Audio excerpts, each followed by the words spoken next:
শ্রমিক এক হও, বেকার ছেলে মেয়েদের চাকরির দাবি। স্থানীয়দের বঞ্চিত করে বহিরাগতদের নিয়োগের অভিযোগ।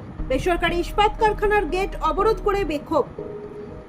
দুর্গাপুরের নামও সগরভাঙা সংলগ্ন একটি বেসরকারি ইস্পাত কারখানার 4 নম্বর গেট অবরোধ করে শুক্রবার বিক্ষোভে সামিল হন স্থানীয় বাসিন্দা ও বিএমএস তথা ভারতীয় মজদুর সংঘ এর কর্মী সমর্থকেরা। তাদের অভিযোগ, স্থানীয়দের কাজ না দিয়ে বহিরাগতদের নিয়োগ করছে কারখানা কর্তৃপক্ষ। আন্দোলনকারীদের দাবি, কারখানার জন্য এলাকার মানুষের জমি অধিগ্রহণ হয়েছে এবং দীর্ঘদিন ধরে দূষণেরও শিকার হচ্ছেন স্থানীয়রা। তা সত্ত্বেও কর্মসংস্থানের ক্ষেত্রে তাদের অগ্রাধিকার দেওয়া হচ্ছে না। এই পরিস্থিতির প্রতিবাদে গেট অবরোধ করে বিক্ষোভ শুরু হয়। তাদের হুঁশিয়ারি, দাবি পূরণ না হওয়া পর্যন্ত আন্দোলন চলবে। বিক্ষোভের জেরে শুক্রবার সকাল থেকেই কারখানার 4 নম্বর গেট সংলগ্ন এলাকায় উত্তেজনার সৃষ্টি হয়। পরিস্থিতি নিয়ন্ত্রণে ঘটনাস্থলে পৌঁছয় কোকোভেন থানার পুলিশ। এদিকে বেসরকারি কারখানা কর্তৃপক্ষের সমালোচনা করে বিজেপির দুর্গাপুর পশ্চিম 3 নম্বর মণ্ডল সভাপতি তেজ নারায়ণ পান্ডে অভিযোগ করেন, তৃণমূল আমলের অভ্যাস এখনো বদলাতে পারেনি কারখানা কর্তৃপক্ষ। স্থানীয়দের বঞ্চিত করে বহিরাগতদের কাজ দেওয়া হচ্ছে। এই বালাজি দীর্ঘদিন ওয়ার্কারদের উপরে অত্যাচারের কোনো সীমাহীন অত্যাচার করেছে। আজকে এক বলছে, কাল আর এক বলছে। আপনি জানেন না, আজকে একটা কারখানার গেটে লোক যাচ্ছে, বিকেলে তার কার্ড লক করে দেওয়া হয়েছে উইদাউট এনি নোটিস। ভার্বালি বলছে হয়ে যাচ্ছে, কিন্তু এটা আর ভারতীয় জনতা পার্টির সরকার এসছে, সুশাসনের সরকার এসছে। ভরসা আউট, ভয় আউট, ভরসা ইন। এখন মানুষ ভরসা পেয়েছে। আমরা কিন্তু শ্রমিকদের সাথে আছি।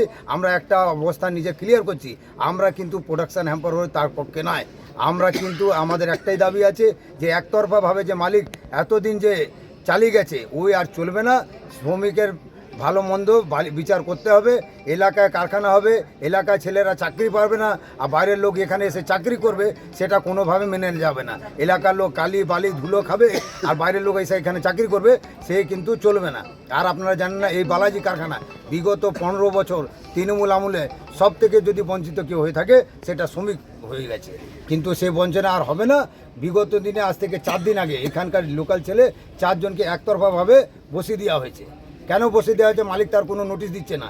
এটা চলতে পারে না। আমার ইচ্ছা হলো কালকে ওকে বসিয়ে দিলাম, আর কালকে আমার ইচ্ছা হলো ওকে রেখে দিলাম, সেটা চলবে না।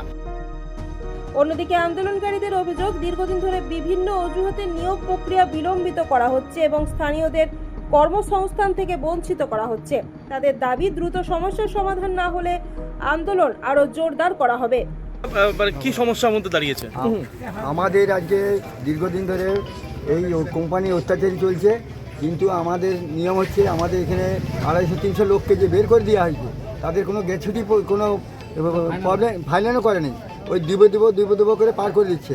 এখনও যেগুলো আছে তাদেরও ম্যানেজমেন্ট কোনো উগ্রতা নিচ্ছে না যে আমি এই গ্যাছুটি দেবো, কিন্তু গ্যাছুটিতে আমাদের সব কারখানাতে দিয়েছে, কিন্তু এই বালাজি কোম্পানি কোনদিন গ্যাছুটি বলে উল্লেখই করেনি, মানছে না।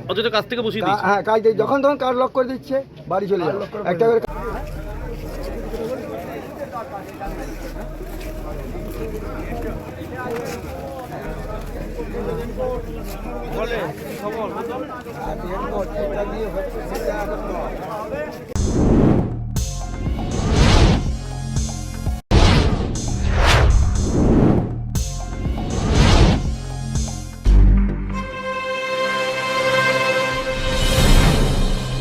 জেলার সমস্যা হোক বা খুশির খবর, শহরের হাহাকার থেকে আপনার ব্যথা, জেলার গর্ব হোক কিংবা জেলার মেধা, গ্রামের অজানা গলি থেকে শহরের ব্যস্ত এলাকা, সব জায়গার খবরের ওপর রয়েছে নিউজ আই 24 ডিজিটালের নজর।